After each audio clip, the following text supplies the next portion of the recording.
The Resident Evil 4 Remake is quite faithful to the original game. Most enemies, weapons, items, bosses, encounters, and areas returned with a fresh coat of paint, updated mechanics, and refined gameplay. However, the remake is not a complete carbon copy of the original game. Plenty of things did not make the final cut, and were thus removed without a trace, with some of them not even getting anything to replace them or to make up for their exclusion. One such omission is the boss fight with U3, or as Sadler calls it, IT. Guess I'm supposed to thank you, right? Ah, I have an idea. Since you're here, why don't I introduce you to it?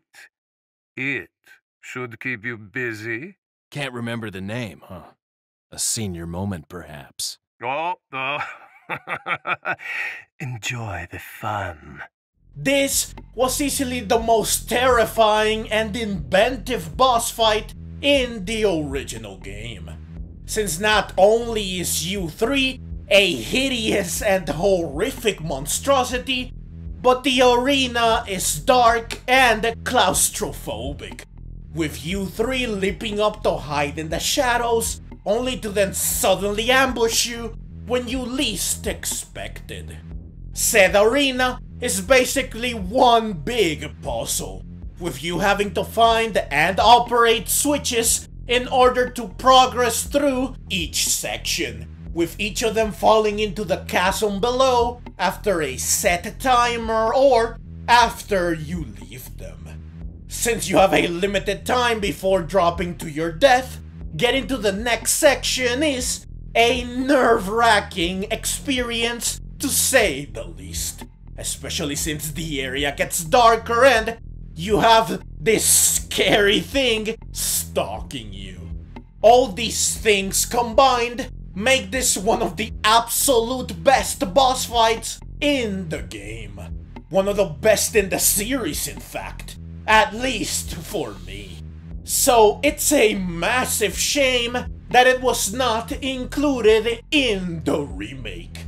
I can only imagine how much scarier and creative this fight would be with improved graphics and gameplay.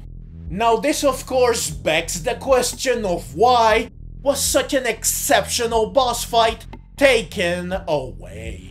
Why was such a memorable part of the original game omitted from the remake? Well, that is what I want to discuss in this video. Now I can only think of two reasons why U3 was not included in the remake, and both reasons are closely related. First, U3 is a non-essential boss, meaning a boss that is not necessary in order for the game to work. It has no story relevance. It's not an important character, or really a character for that matter, nor is it guarding a key area or objective in the game. Simply put, it's a filler boss meant only to give you another monstrosity to overcome. Another horrific obstacle in your path. So removing it from the game only has one effect, apart from taking away a memorable and thrilling part of the game, that is. Said effect is that of making the game, more specifically the island area, shorter and more cohesive, which makes it flow better and it makes each part of it feel more integral. Compare U3 to all the other bosses in the game who did make their way into the remake. Chief Mendes, Salazar, Krauser, and Sadler are all actual characters, important ones at that, which play a key role and an active part in the story. Their actions drive the game forward and affect it deeply. They are not just mindless creatures acting on instinct, the instinct of destroying you. Instead, they have ambitions and motivations that inspire their actions.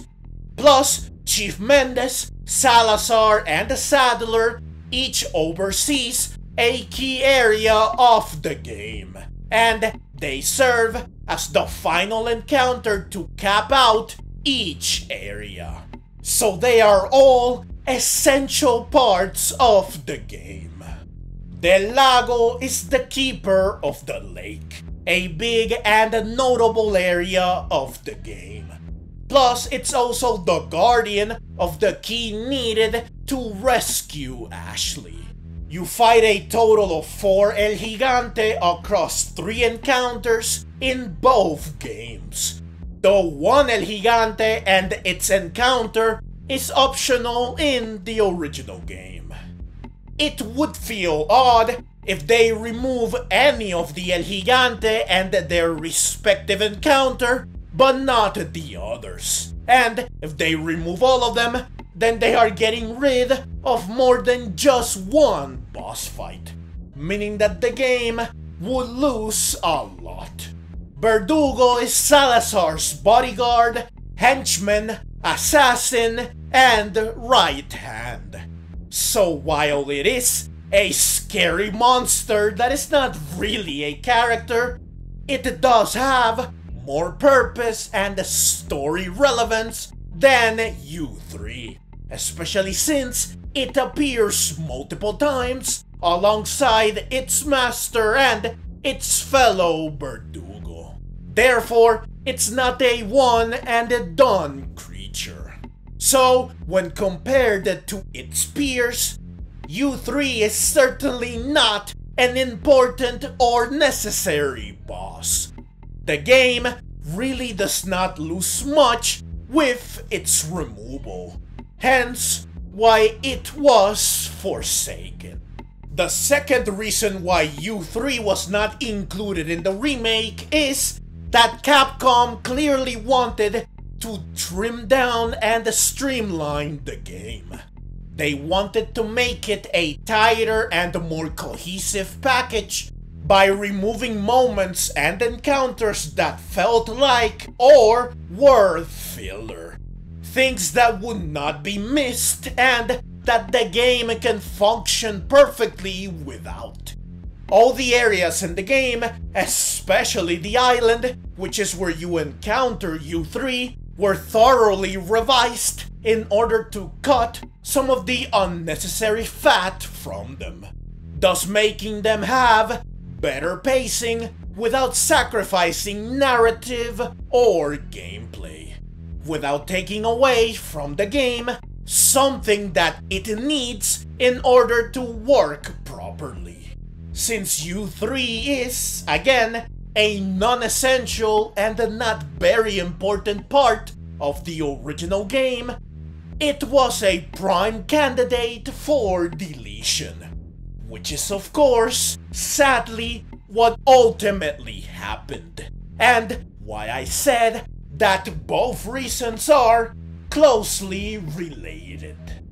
In the end, the removal of U3 is what you make of it, in terms of whether it was a good or bad decision.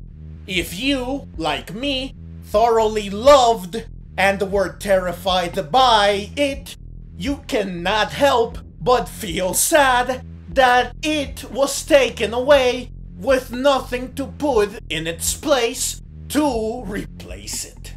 I really would have liked to see a modern take on it.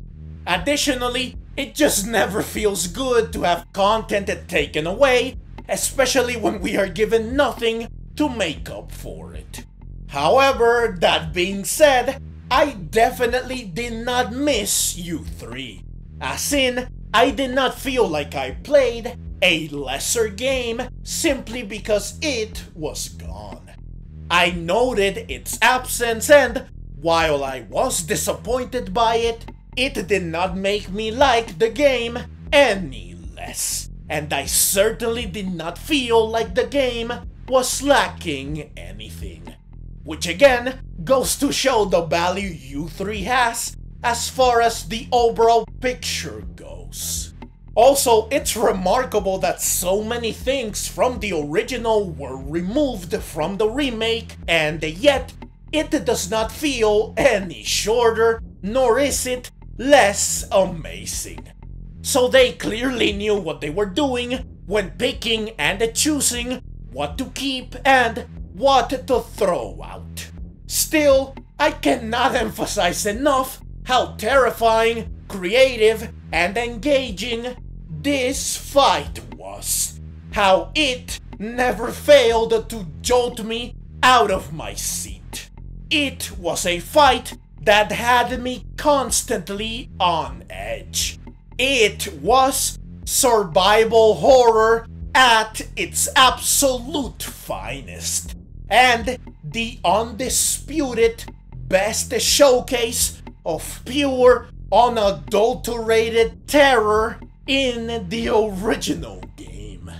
It might be a fight that the game can do without. It might be unessential. It might be unnecessary and ultimately unimportant. But man, do I wish we got to experience it again with updated graphics and controls. How I wish it could terrify and thrill me all over again. Make sure to let me know your thoughts on U3 and its removal in the comments section down below. Also, please do drop a like if you enjoyed the video and subscribe for more Resident Evil. Additionally, down in the description, I have affiliate links for GameStop, which is where I buy all my gaming related stuff, affiliate links for Amazon, which is where I buy all my stuff that is not gaming related or groceries, and a link to my Buy Me a Coffee page. These links will all allow you to support me directly if you would like to. I would very much appreciate it.